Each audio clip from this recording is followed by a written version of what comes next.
मेरे प्रिय भाई बहनों को मेरी तरफ से जय मसीह की। आज हम सीखेंगे बीज बोने वाले का दृष्टांत। मत्ती 13 का 1 इसमें लिखा है, बीज बोने वाला बीज बोने निकला।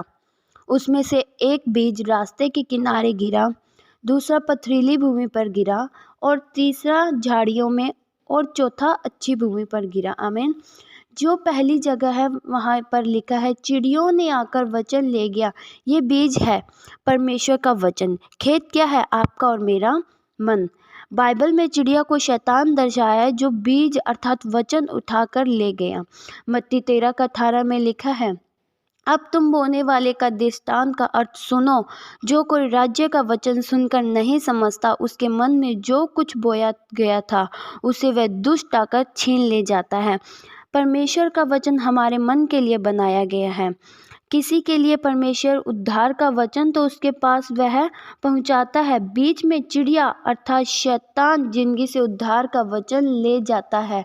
मालूम है यहाँ पर लिखा है, वह व्यक्ति अर्थात राज्य का वचन अर्थात परमेश्वर का वचन सुनाने के समय सुनने में ध्यान नहीं दिया और इसको सुनकर ग्रहण नहीं किया।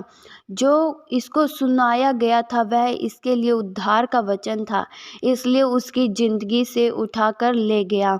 आपके वचन को तब तक दुनिया में कोई नहीं उठा ले जा सकता, शैतान भी नहीं। आप चर्च में आकर सुनाने वालों के द्वारा वचन नहीं सुनते, आप वचन का तिरस्कार करते हैं, उसी वक्त उसी व्यक्ति के जीवन से वचन चुरा लेता है। मेरे प्रिय भाई बहनों, शैतान को आपकी धन संपत्ति, गाड़ी, बैलेंस से कोई मतलब नहीं। वह आपसे ये सब नहीं चुराता, पर वह आपके मन में बोया हुआ वचन चुराता है। और इसमें जो दूसरा उदाहरण है, पथरीली भूमि पर गिरा हुआ बीज।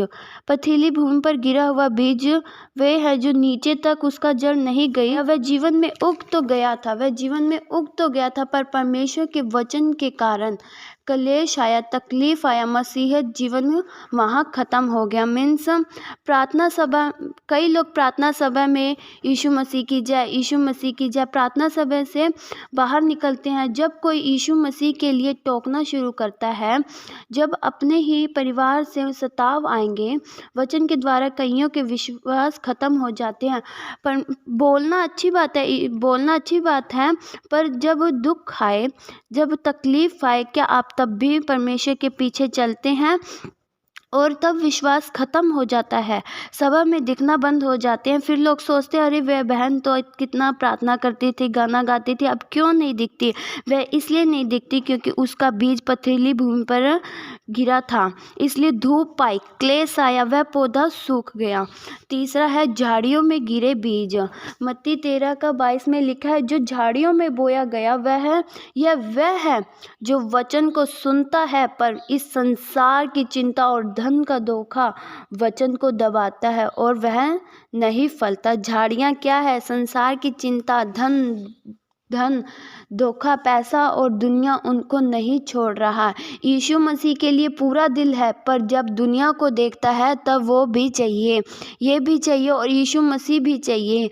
यहाँ यीशु मसीह चलने दीजिए, वहाँ दुनिया चलने दीजिए। दुनिया और यीशु मसीह को दोनों को चलाने की शुरू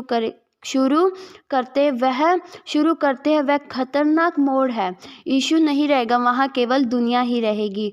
इसलिए कोई मनुष्य दो नाव पर पैर नहीं रख सकता। जब आप दुनिया को छोड़ यीशु मसीह को अपनाएंगे, तब आप उद्धार में प्रवेश करेंगे। आमीन। अगर यीशु मसीह में चलना है तो धन पैसा पर मन लगाना भूल जाइए। परमेश्वर का वचन 1 तीमुथियुस 6:10 में लिखा है, क्योंकि रुपये का लोभ सब प्रकार की बुराई का जड़ है, जिसे प्राप्त करने का प्रयत्न करते हुए बहुतों ने विश्वास से भटककर अपने आप को नाना प्रकार के दुखों में छलीनी बना दिया। रुपये सब प्रकार की बुराई की जड़ है। यदि धन का लोभ, पैसे का बंधन अभी तक आपके मन में अटका है, तो यीशु मसीह से आप बाहर है। वचन में लिखा है, कोई मनुष्य दो स्वामी की सेवा नहीं कर सकता। नहीं कर सकते। चौथी है अच्छी भूमि पर बोया गया। जो अच्छी भूमि में बोया गया था वह है जो वचन को सुनकर समझता है, वह फल लाता है, कोई 100 गुना, कोई 60 गुना और कोई 30 गुना। मेरे प्रिय भाई बहनों, जो अच्छी भूमि पर बोया गया वह है जो वचन सुनकर उस पर चलता है और उसने वचन सुनाने के समय में उन्होंने सुनने में ध्यान दिया और अपने मन को कठोर नहीं किया और उन्होंने वचन सुनकर आनंद से ग्रहण कर लेते हैं और उसके अनुसार चलते हैं। जो वचन के विरोध में है उसे नहीं करते, संसारिक बातों में मन नहीं लगाते, लोभ की तरह नहीं खींचे जाते, संसार की चिंता उन्हें नहीं दबाती, वरन वह आत्मा के द्वारा चलते हैं और अपने जीवन में 160 गुना फल लाते हैं। आमीन। मेरे प्रिय भाई बहनों, परमेश्वर आपको इस वचन के द्वारा आशीष दे। आइए हम आखिरी प्रार्थना करें। हालेलुया। स्वर्गीय आसमानी पिता, हम आपका धन्यवाद करते हैं कि आपने वचन सीखने में मदद किया। जैसे कि हमने वचन सीखा, आपका वचन बीज है और खेत हमारा मन है। हालेलुया। जिस प्रकार भूमि पर बीज बोया जाता है उसी प्रकार हमारे मनों में भी वचन का बीज बोया जाता है। हम प्रभु एक अच्छी भूमि बनकर पवित्रता में चले और संसार की चिंता हमें दबा ना सके। आपके वचन में लिखा है अपनी सारी चिंता उसी पे डाल दो क्योंकि उसे तुम्हारा ध्यान है। हे प्रभु, आप हमारी सब ज़रूरतों को स्वर्गीय भंडारों को खोलकर पूरा करते हैं, इसलिए आपका धन्यवाद। सारा आदर महिमा आपके नाम को देते हुए छोटी सी विनती उद्धारकर्ता प्रभु यीशु मसीह के नाम से मांगते हैं। आमीन। Praise Lord.